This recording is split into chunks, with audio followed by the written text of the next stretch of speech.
67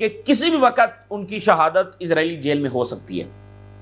یعنی اس سطح پہ ان کو ٹارچر جو وہ کیا جا رہا ہے اور سسٹمیٹکلی طریقے سے اور پچھلے 25 مہینوں سے. تو یہ ایک بڑی بری خبر ہوگی اور اسرائیل یہ سارا ٹارچر وہاں پر کر رہا ہے. تو دوسری طرف ناظرین رشیا نے کہا ہے کہ انہوں نے Su-57 بیچے ہیں, کسی ملک کو ڈیلیور کر دیے ہیں, اور کس کو ڈیلیور کیے ہیں اس میں سب سے انٹرسٹنگ بات یہ ہے کہ انہوں نے نام نہیں بتایا, کس ملک کو دیے نام نہیں بتایا. Russia announced it has delivered Su-57 aircraft to an undisclosed foreign buyer. اب یہ ہر طرف جو ہے وہ مطلب تجسس ہے کہ کس ملک کو دیے گئے ہیں.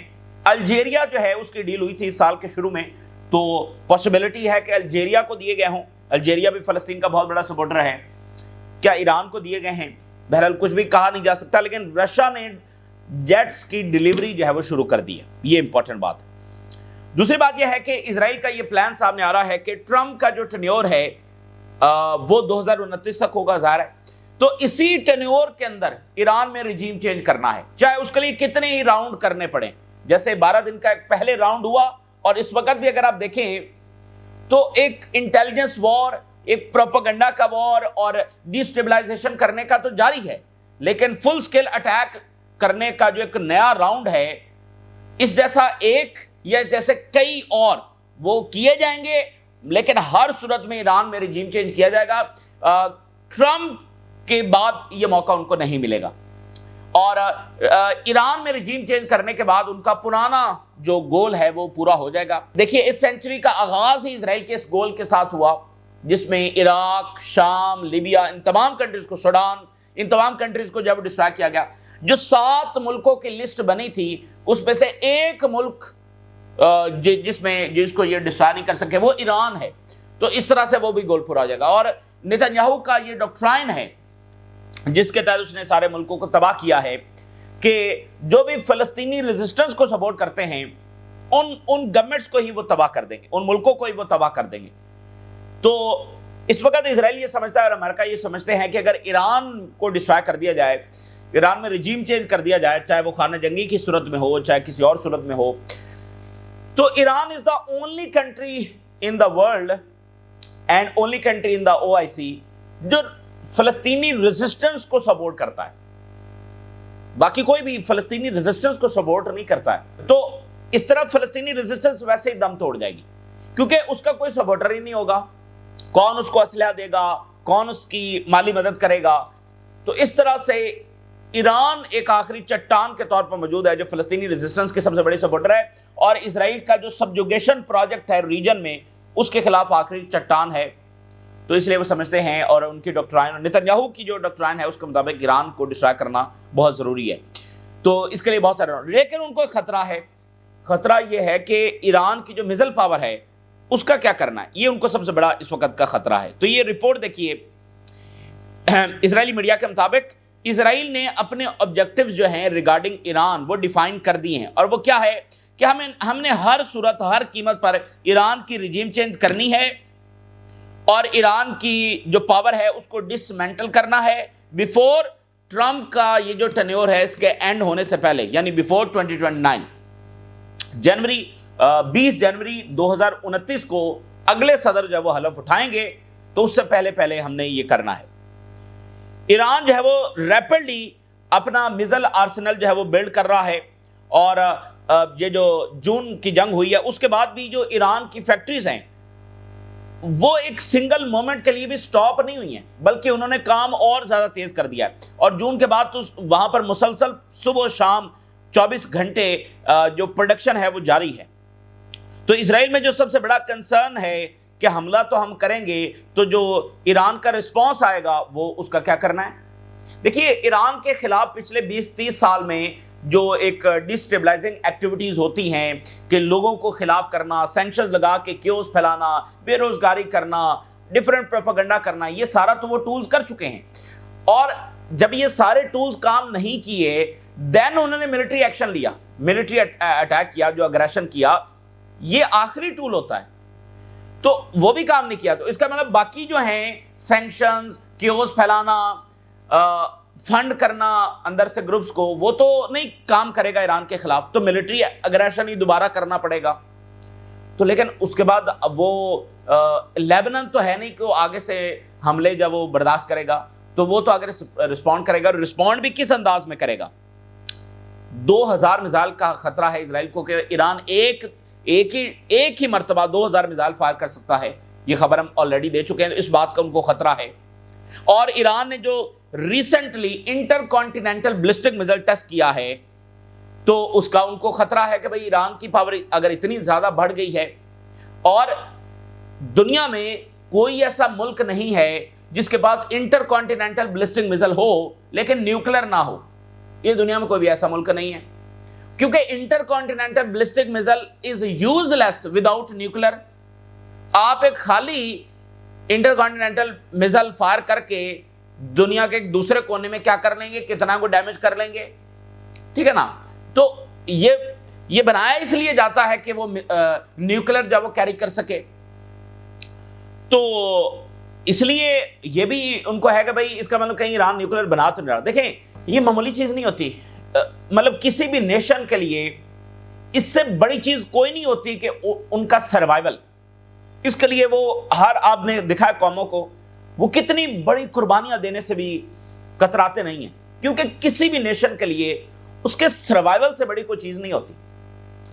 اگر ایران میں اسرائیلی مقاصد کامیاب ہو جاتے تو ایران کی شناخت ہی مٹا دی جاتی، ایران کو سوڈان بنا دیا جاتا، ایران کو لیبیا بنا دیا جاتا، ٹھیک ہے نا.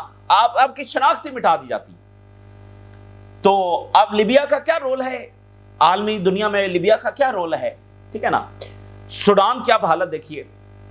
تو ایران کے لیے اس سے بڑی چیز کیا ہو سکتی ہے؟ تو مجھے بتائیے ایران اس وقت کس کی گارنٹیز قبول کرے گا؟ کوئی ایسی ادارہ، کوئی ایسا ملک ہے جو ایران کو گارنٹیز دے کہ اسرائیل کا حملہ دوبارہ نہیں ہوگا اور ایران اس بات کو قبول کر لے؟ ایران کس کے اوپر ٹرسٹ کر سکتا ہے؟ کسی کے اوپر بھی نہیں کر سکتا، کیونکہ ٹرسٹ ٹوٹ چکا ہے. تو اس میں کوئی بعید نہیں ہے کہ ایران نیوکلر بنا رہا ہو، لیکن ظاہر ہے کہ وہ اس کو اناؤنس نہیں کر سکتا ہے. لیکن اس کی پوری پاسبلٹی ہے، اور ہو سکتا ہے نہ بھی بنا رہا ہو، کیونکہ کلیئرٹی کے ساتھ تو کوئی بھی کچھ نہیں کہہ سکتا. لیکن ایسا نہیں ہے کہ اس کی پاسبلٹی نہیں ہے. ان کی نیشن داؤ کے پر لگی ہوئی ہے، ان کی شناخت داؤ پر لگی ہوئی ہے. اور سامنا کس سے ہے؟ The most evil entity on planet earth, اس سے ان کی لڑائی ہے. تو اس لیے وہ کسی بھی قربانیوں سے دریغ نہیں کریں گے اور اپنے سروائیول کے لیے کسی بھی حد تک جائیں گے. ایران کے فارن منسٹر نے کہا ہے کہ کیسپین سی جو ہے وہ بہت امپورٹنٹ ہے ایران کے لیے، جتنا پرشین گلف امپورٹنٹ ہے اتنا ہی کیسپین سی امپورٹنٹ ہے. اور رشیا کے ساتھ جو اسٹریٹجک پارٹنرشپ ہے وہ ایران کے لیے بہت امپورٹنٹ ہے. جو ایس سی او کے پرائم منسٹر ہیں انہوں نے ویسٹ کا جو اینٹی ایران سٹانس ہے اس کو ریجیکٹ کیا ہے، اور یہ یعنی کہ ایران کے حوالے سے صورتحال ہے. ادھر لنڈسے گراہم جو ہے، جو ڈیپ اسٹیٹ کا بہت بڑا نمائندہ، اور بہت ساری جنگیں اس نے چھڑی ہیں، نتن یاہو اور اس نے مل کر بہت ساری جنگیں چھڑی ہیں. اور ابھی ریسنٹلی یہ لیبنان بھی آیا تھا اور لیبنان کی گورنمنٹ کو دھمکا کے گیا ہے، اور یہ کہتا ہے کہ وینزویلا پر ہمیں ہر صورت حملہ کرنا چاہیے کیونکہ وہاں پر گولڈ ہے، وہاں پر آئل ہے، یہ کھل کر کہتا ہے. اور یوکرین میں ہمیں ہر صورت جانا چاہیے کیونکہ وہاں پر $26 ٹریلین کے ذخائر ہیں. اب آپ دیکھیے یہ لیبنان کو دھمکا رہا ہے اور اسرائیل کے حملے کو جسٹیفائی کر رہا ہے، فل سکیل اٹیک کو. کہتا ہے کہ جو لیبنان ہے اور اس کی آرمی ہے یہ کوئی ایفرٹ ہی نہیں کر رہی حزب اللہ کو ڈسارم کرنے کی. یعنی اسرائیل اور امریکہ اس طرح سے نیریٹو پورٹرے کرتے ہیں کہ جیسے حزب اللہ کو ڈسارم کرنا یہ لیجیٹیمیٹ ہے، یہ دنیا کا سب سے اچھا کام ہے. اور دیکھو کہ یہ کتنے برے ہیں کہ یہ اتنا اچھا کام اور جو دنیا کے بہت فائدے میں ہے، جو امن کے لیے بہت ضروری ہے، وہ کرنے کے لیے تیار نہیں ہے. تو جیسے وہ اس کو لیجیٹیمیٹ مطلب اس طرح سے پورٹرے کرتے ہیں.